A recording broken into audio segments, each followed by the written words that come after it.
Lecture 46 कसक ने दिया काशवी को धक्का, काशवी बनी एक ग्रेड की prostitute. Hello friends, welcome to my YouTube channel Sam pock story. Like, share, comment and subscribe for more episodes. Minimum 20 comments for next episode. जब वहां काशवी आई, काशवी का एक साइड का गाल फूलकर पाव रोटी की तरह हो गया था। उसे देखकर कसक, जो आयुष के होंठ से नाश्ता कर रही थी, उसने कसकर आयुष का होंठ पकड़ लिया और उसे ऐसे देखकर अभय और आयुष दोनों के आंखों में काशवी के लिए गुस्सा नजर आने लगा। काशवी अभी चाय खींचकर बैठती उससे पहले ही अभय ने कहा, तुम्हें यहाँ बैठने की जरूरत नहीं है, बाहर जाने का दरवाजा उस तरफ है, निकलो। अभय ने अपनी उंगली से बाहर की तरफ इशारा करके बताया था। वही अभय की इस तरह कहने से काशवी का गुस्सा 7वें आसमान पर पहुंच गया था, लेकिन वह कुछ कर नहीं सकती थी। उसने अभय को देखकर दांत पीसते हुए खुद से कहा, अभय तुम बहुत पछताओगे, तुम मेरे साथ जैसा सुलूक कर रहे हो ना, अगर मैंने तुम्हारे साथ इससे भी बुरा सुलूक ना किया तो मेरा नाम भी काशवी चौधरी नहीं। वही अभय काशवी की दिमाग में चल रहे ख्यालों से अनजान नहीं था। उसने खुद के मन में कहा, तुम इस घर से बाहर तो निकलो, देखो फिर तुम्हारे साथ क्या होता है। अगर तुमने जीते जी इन दोनों नरक नहीं भोगी तो मेरा नाम भी अभय रानावत नहीं। अभय के चेहरे में अभी डेविल स्माइल थी और वह काशवी को डेविल स्माइल करते हुए देख रहा था, जैसे कह रहा हो, तुम अभी बच्ची हो, मेरे साथ खेलने के बारे में मत सोचो, अगर मुझसे उलझोगी तो तुम्हारी जिंदगी तबाह हो जाएगी और उसकी शुरुआत मैंने कर दी है। बस तुम यहाँ से बाहर निकलो, इसका नमूना तुम्हें नजर आ जाएगा। और काशवी भी अभय की इस तरह से मुस्कुराते हुए चेहरे को देखकर थोड़ा सा शर्म गई थी, क्योंकि वो अभय को अच्छी तरह से जानती थी। इतने सालों उसके साथ रहने का नतीजा ये था कि अभय की बंद होठों के पीछे की आवाज़ को काशवी हल्का हल्का पहचानने लगी थी, कि जो अभय बोलता है तो वह करता है और जो वह नहीं बोलता है वह पूरे डंके के चोट के साथ करता है। अभय को यूं शैतानों की तरह मंद मंद मुस्कुराते हुए देखकर काशवी काफी डर गई और कुछ बोल नहीं पाए और वह जल्दी से जल्दी रानावत हवेली से बाहर जाने के लिए अपने कदम आगे बढ़ाने लगी।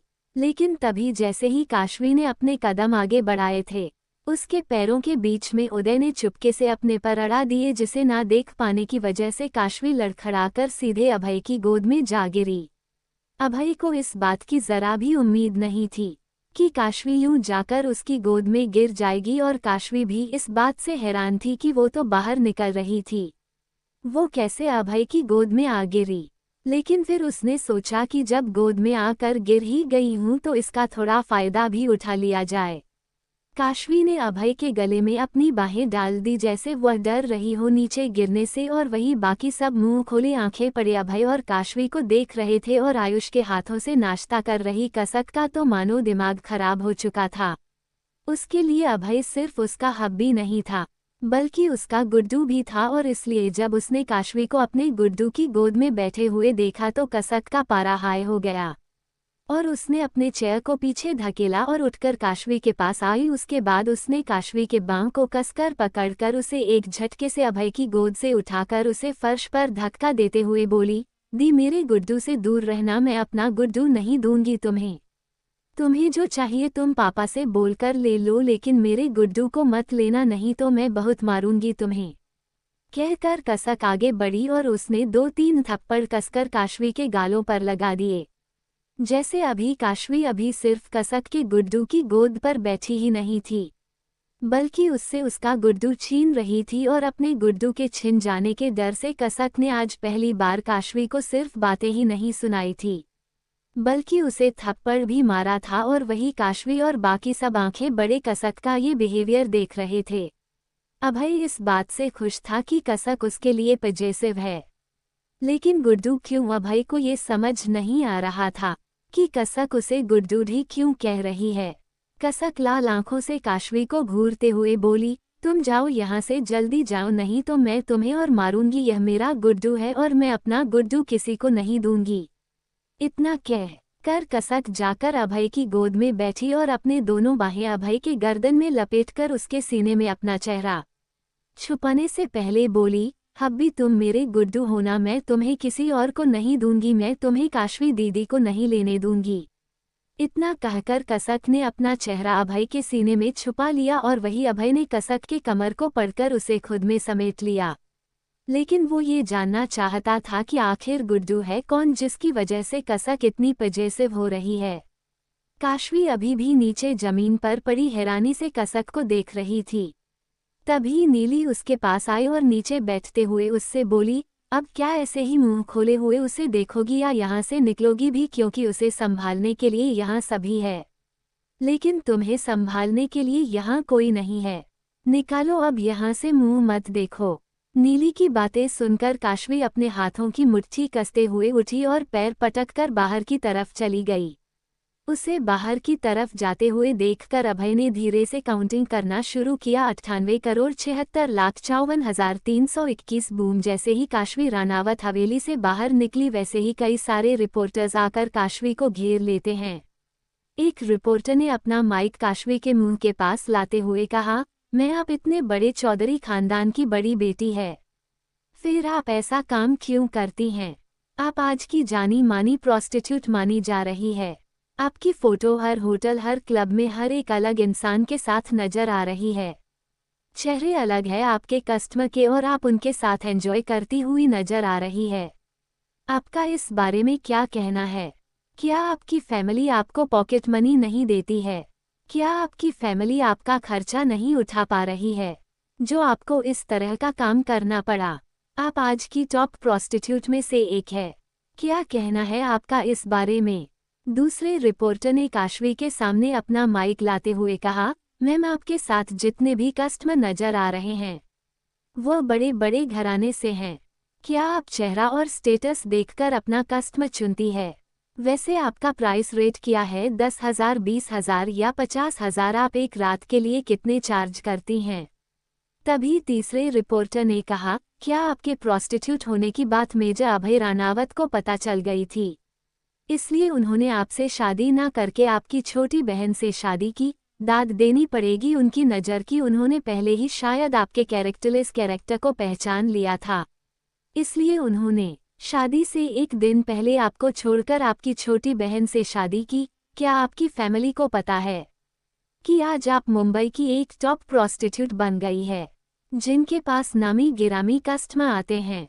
न्यूज रिपोर्टर्स के सवाल और धड़ाधड़ खींचती कैमरे में फोटोज से काशवी की आंखें चौंधिया गई थी। उसे समझ नहीं आ रहा था कि यह सब उसके साथ क्या हो रहा है। ये सब अचानक से वहां कहां से पहुंच गए और उसके इस तरह से फोटोज क्लिक कर रहे हैं।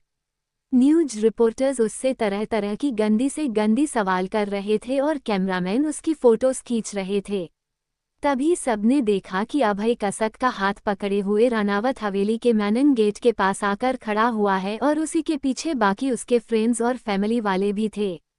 अभी अभय अपने व्हीलचेयर पर बैठा हुआ था।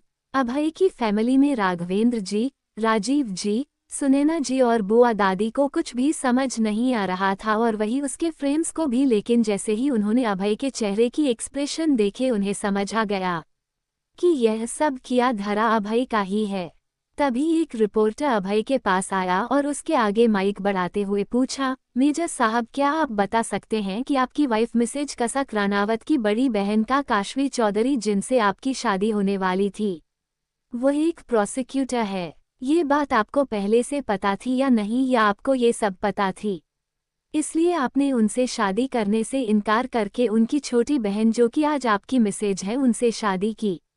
तभी अभय ने रिपोर्टर के हाथ से माइक लिया और एटीट्यूड के साथ काशवी को देखते हुए बोला, एक्चुअली मुझे पहले पता नहीं था कि मेरी होने वाली वाइफ काशवी चौधरी एक प्रोस्टिट्यूट है। वो तो मुझे लास्ट मोमेंट में पता चला और मैं एक प्रोसिक्यूटर से शादी कैसे कर सकता था, इसलिए मैंने उसी वक्त उससे शादी तोड़कर उसकी छोटी बहन कसक चौधरी से शादी की, जो आज मेरे साथ मेरी मिसेज कसक अभय रानावत बनकर खड़ी है। वही काशवी से तो कुछ बोला ही नहीं जा रहा था। उसके मुंह में जैसे दही जम गए हो, उसके होंठ तक नहीं हिल रहे थे। कुछ बोलने के लिए काशवी तो खुद सदमे में खड़ी थी कि यह सब उसके साथ क्या हो रहा है। उसे प्रोसिक्यूटर क्यों कहा जा रहा है और किन कस्टमर के बारे में उससे सवाल किया जा रहा है? वह तो आज तक कभी किसी के साथ कभी किसी होटल में भी नहीं गई है। फिर उसे इस तरह से प्रोसिक्यूटर और उसके कई कस्टमर है। उसके प्राइस क्या है, एक रात की वह कितने चार्ज करती है। इस तरह के घटिया घटिया सवाल उससे क्यों किया जा रहा है। तभी वहां पर एक पुलिस जीप आई और उसमें से धड़ाधड़ कई ऑफिसर्स बाहर निकले और कई लेडीज कांस्टेबल भी बाहर निकली और एक लेडी कांस्टेबल काशवी के पास आकर काशवी के हाथ में हथकड़ी लगाते हुए बोली, आपके खिलाफ सेक्स रैकेट चलाने का केस दर्ज हुआ है। आपको अभी और इसी वक्त हमारे साथ पुलिस स्टेशन चलना पड़ेगा। इतना कहकर काशवी जो भूत बनी सबकी तरफ देख रही थी, उसे लेडी कांस्टेबल खींचते हुए जीप की तरफ लेकर जाने लगी।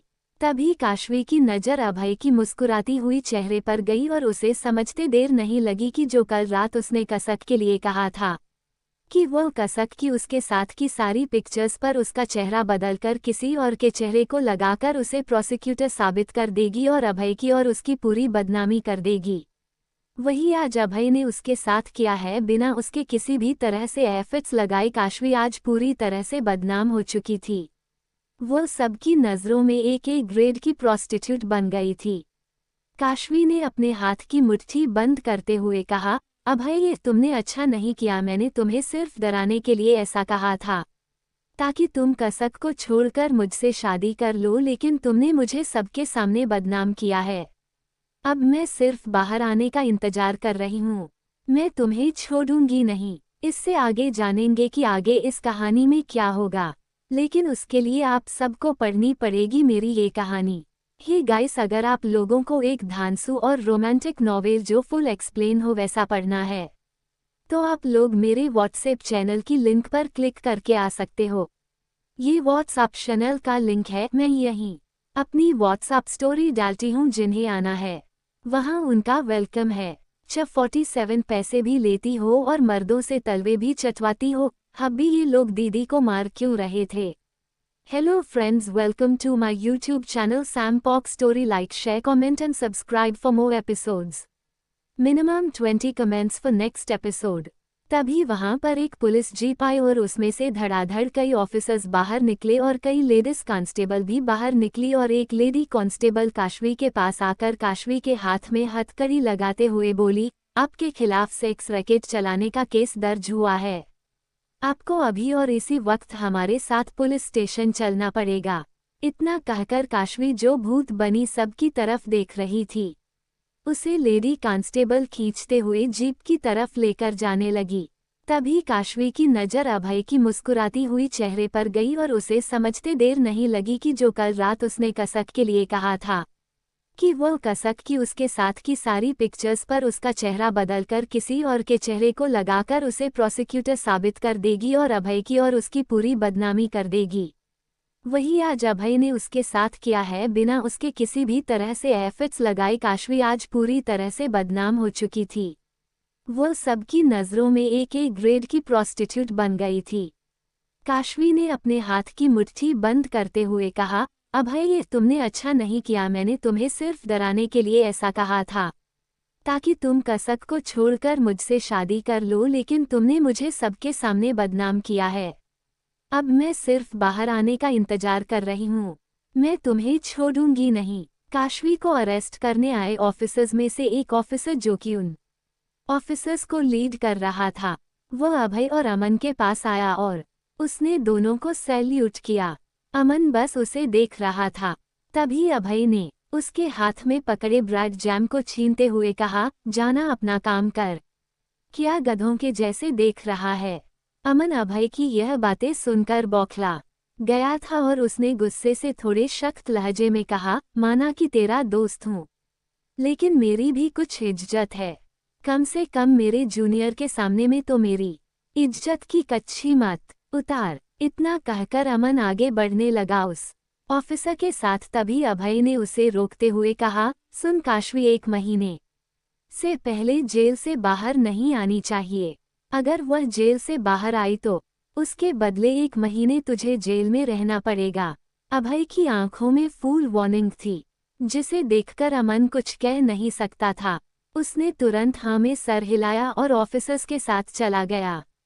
वही अभय ने अपने बगल में खड़ी नीली से कहा, नीली, तुम्हारा काम ये है कि तुम किसी भी लॉयर को काशवी का केस लड़ने नहीं दोगी, तुम्हारा नाम ही काफ़ी है किसी लॉयर को तुम्हारे अगेंस्ट अपने हाथ में लेने से रोकने के लिए, और मैं चाहता हूँ कि तुम काशवी के अगेंस्ट केस लादो ताकि कोई भी तुम्हारे आगे खड़े रहने की हिम्मत ना कर सके। नीली ने कहा, हो जाएगा। अभय किसी भी तरह से काशवी के सामने कोई रास्ता ही नहीं छोड़ना चाहता था कि वह जेल से बाहर आ सके। इतने सालों तक जो काशवी और आरती ने मिलकर कसक को सताया था, अभय उनसे सुध समेत इन 1 महीने में उससे उन सब चीजों का बदला लेना चाहता था। अभय ने बुआ दादी राघवेंद्र जी, सुनैना जी और राजीव जी से कहा, आप लोगों का काम यही तक था, अब आप लोग अंदर जाइए, यहाँ से अब हमारा काम शुरू होता है। अभय ने आयुष को देखते हुए कहा, तुम एयरपोर्ट के लिए निकलो, तुम्हें राजस्थान जाना है। फिर उसने निखिल और नितिन से कहा, मुझे करतक ले चलो। उसने कसक का हाथ पकड़ा हुआ था और अभय ने ओमन से कहा, तू भी चल, साथ ही हॉस्पिटल चलते हैं। अभय ने जिससे जैसा कहा सभी ने वैसा ही तुरंत किया। अभय की फैमिली तुरंत हवेली के अंदर चली गई और नितिन और निखिल ने अभय को अच्छे से कार में बैठा दिया। अभी भी अभय दुनिया वालों के सामने एक अपाहिज था जिसे व्हीलचेयर का सहारा लेना पड़ रहा था, प्लस अपनी फैमिली और दोस्तों के सहारे वह अपनी लाइफ अभी काट रहा था। वहीं कसक का हाथ अभय ने मजबूती से पकड़ा हुआ था।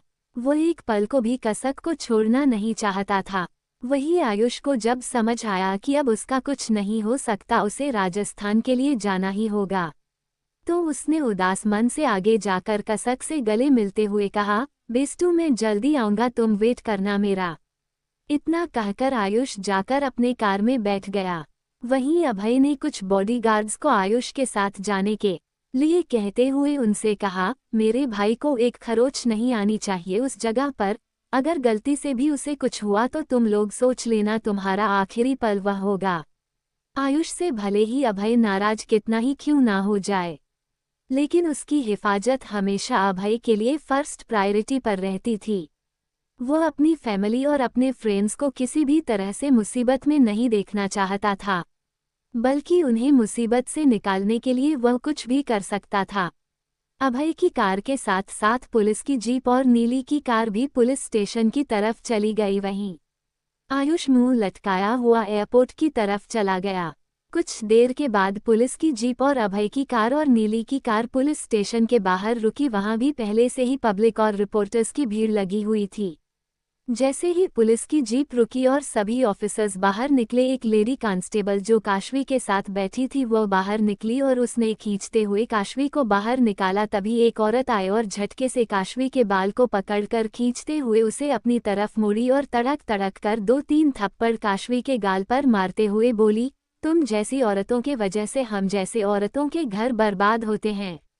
तुम सब पैसों के लिए इतनी गिर जाती हो कि मर्दों को अपना जिस्म दिखाकर मर्दों को अपनी तरफ आकर्षित करती हो, पैसे भी लेती हो और मर्दों से तलवे भी चटवाती हो।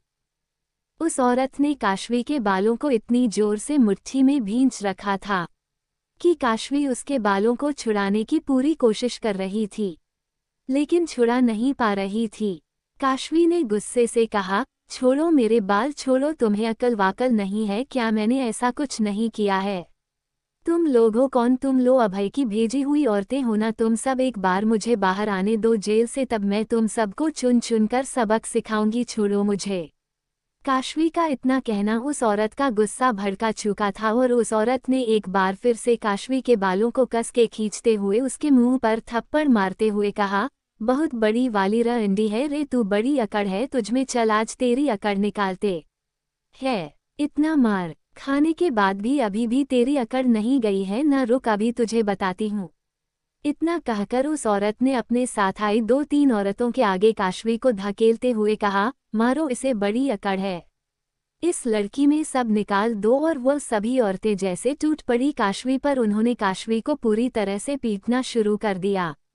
कोई उसके कपड़े फाड़ रहा था तो कोई उसे मार रहा था, कोई उसके बाल नोच रहा था और वही पुलिस एग्रेसिव औरतों को काशवी से दूर करने की कोशिश कर रही थी, लेकिन वह कर नहीं पा रही थी क्योंकि वह अपना पूरा फोर्स लगा ही नहीं रही थी, क्योंकि अभय ने उन्हें पहले ही इशारा कर दिया था कि पहले काशवी की पुलिस स्टेशन के बाहर ही अच्छी खातिरदारी हो जाने दे, उसके बाद पुलिस स्टेशन के अंदर ले जाए। उन औरतों ने काशवी को इतनी बुरी तरह से मारा था कि काशवी अब नीचे जमीन पर गिरी पड़ी थी। उसके कपड़े पूरी तरह से फट चुके थे, बाल बिखर चुके थे, होठों के किनारे से खून निकल रहे थे और गाल चेहरे पर उंगलियों के और पंजों के निशान थे। काशवी के पूरे बदन पर नोचने और खरोचने के निशान थे, जिन पर से अब खून निकल रहा था। काशवी बुरी तरह से रो रही थी। उसे औरतों ने मार मार कर किसी पागल भिखारन की तरह बना दिया था। थोड़ी देर पहले जो कवि पूरी स्टाइलिश कपड़ों में सबके सामने खड़ी थी, अभी उसे देखकर कोई भी यही कहता कि कई दिनों से सड़कों पर भीख मांगने वाली कोई भिखारन होगी। अब वो कांस्टेबल जो काशवी को लेकर आई थी, वो आगे बढ़ी और उसने काशवी का हाथ पकड़कर एक झटके से उसे खड़ा करते हुए कहा, चला अंदर चल, ज्यादा नखरे मत कर, अभी तो ये तेरी बहुत कम खातिरदारी हुई है। अंदर तो अभी तुझे 3rd डिग्री टॉर्चर मिलेगा। जैसे ही काशवी ने कांस्टेबल की आवाज में शक्तिपन और उसकी 3rd डिग्री टॉर्चर वाली बात सुनी, उसके रोंगटे खड़े हो गए। वो डरकर उससे भीख मांगना चाहती थी कि नहीं, मुझे अंदर नहीं जाना है, लेकिन उसके मुंह से अभी आवाज तक नहीं निकल रही थी। उसे इतना मारा गया था कि अब उसके बदन में जान तो बिल्कुल थी ही नहीं। वो कांस्टेबल काशवी को खींचते हुए अंदर लेकर जा रही थी। वहीं अमन और बाकी सब नॉर्मल वॉक करते हुए अंदर जा रहे थे। वही यह सारा सीन न्यूज रिपोर्टर्स ने अपने कैमरों में कैप्चर किया था और वह बार बार फ्लैश करते हुए अपने चैनल पर दिखाते हुए एंकरिंग कर रहे थे। एक रिपोर्टर ने कहा, देख रहे हैं आप लोग आज की पीढ़ी को क्या हो गया है, वह अपने जरूरत को पूरा करने के लिए ऐसे धंधे पर उतर आई है। आज एक नया चेहरा हमारे सामने आया है, जो न्यूज़ रिपोर्टर रागिनी आप लोगों के सामने लेकर आ रही है। ये है चौधरी परिवार की बड़ी बेटी काशवी चौधरी, जिन्हें पैसों की कोई कमी नहीं, लेकिन फिर भी उन्होंने चुना है एक घिनौना काम। वह है आज के दौर की एक जानी मानी एक ग्रेड की प्रोस्टिट्यूट, जो पैसे लेकर मर्दों को उनकी गर्मी शांत करने में मदद करती है। ऐसे ही ना जाने अब तक उन्होंने कितने ही मर्दों की गर्मी को शांत की होगी। उद्धरण चिन्ह। न्यूज़ रिपोर्टर अलग अलग तरह से काशवी की पूरी मार खाने वाली सीन को टीवी पर दिख रहे थे। जब कुछ देर तक न्यूज़ रिपोर्टर्स ने एंकरिंग कर ली, तो अभय ने नीली को बाहर जाने का इशारा किया। नीली उतरी और वह आराम से वॉक करती हुई पुलिस स्टेशन के अंदर जा रही थी। तभी एक रिपोर्टर ने रोककर नीली से सवाल किया, क्या आप काशवी चौधरी की लॉयर है? उद्धरण चिन्ह। तभी एक फीमेल रिपोर्टर ने नीली से सवाल किया, मिस नीली मल्होत्रा, आप ऐसा कैसे कर सकती है? आप खुद एक लड़की हैं और काशवी चौधरी जो कि एक प्रोसिक्यूटर बन चुकी है, आप उसका केस कैसे लड़ सकती है? तभी बीच में एक औरत ने आकर नीली से कहा, एडवोकेट नीली मल्होत्रा, आपने अगर ये केस लड़ा तो आप ऐसी लड़कियों को सह देंगी कि अगर उन्हें कभी पुलिस अरेस्ट करती है तो आप जैसी नामी लॉयर उन्हें बैल पर छुड़ा लेंगी। आप ऐसा नहीं कर सकती, हम आपको ये केस लड़ने नहीं देंगे। तभी नीली ने कहा, होल्ड ऑन गाइज, मैं ऐसा कुछ नहीं कर रही, मैं काशवी चौधरी के अगेंस्ट केस लड़ रही हूँ। मैं उसे कड़ी से कड़ी सजा दिलाना चाहती हूँ, ताकि उस जैसी लड़की दोबारा ऐसी हरकतें ना करे, ताकि हमारे शहर के मर्दों को इस जैसी लड़कियों की झांसे में आने से रोक सकूं। नीली ने इतना कहा और स्वैग के साथ अपना चश्मा आंखों पर लगाया और वह आराम से कैटवॉक करती हुई पुलिस स्टेशन के अंदर चली गई। वहीं कार के अंदर काशवी के मार खाने से लेकर नीली की रिपोर्टर्स को दी हुई स्पीच सब देखने के बाद कसक बुरी तरह से डरकर अभय से चिपकी हुई थी। उसने हिम्मत करके अभय से पूछा, हब्बी, ये लोग दीदी को मार क्यों रहे थे? तभी अभय ने प्यार से कसक की गल को पिंच करते हुए कहा, वह क्या है ना बीवी, तुम्हारी दीदी ने तुम्हारे साथ बहुत गलत किया है, इसलिए अब उनके साथ यह सब हो रहा है और अभी तो ये शुरुआत है, आगे तो अभी बहुत कुछ बाकी है। इतना कहते हुए अभय के चेहरे पर एक शातिर मुस्कान आ गई। Guys, thank you so much मुझे इतना प्यार और सपोर्ट देने के लिए, और अब मेरी तबीयत पहले से थोड़ा बेहतर हुई है। मुझे फीवर वगैरह तो नहीं है, लेकिन हाँ, अभी तक आवाज़ सही नहीं हुई है, तो मैं पूरी तरह से जैसे ही ठीक होती हूँ वैसे आप लोगों के फेवरेट नोवेल्स को कंटिन्यू लिखना स्टार्ट करूँगी। And rebirth over possessive husband वाले नॉवल में कल के चैप्टर में आप लोगों के लिए एक नोट लिखा था, आप लोग जाकर जरूर पढ़े। Thank you so much guys and love you all. इससे आगे जानेंगे कि आगे इस कहानी में क्या होगा, लेकिन उसके लिए आप सबको पढ़नी पड़ेगी मेरी ये कहानी जिसका नाम है devil's lit girl. Hey guys, अगर आप लोगों को एक धांसू और रोमांटिक नॉवेल जो फुल एक्सप्लेन हो वैसा पढ़ना है तो आप लोग मेरे व्हाट्सएप चैनल की लिंक पर क्लिक करके आ सकते हो। ये व्हाट्सएप चैनल का लिंक है, मैं यहीं अपनी व्हाट्सएप स्टोरी डालती हूँ, जिन्हें आना है वहाँ उनका वेलकम है। https://whatsapp.com/channel/0029vac0c1 फुइब्स 2QX 0 metre.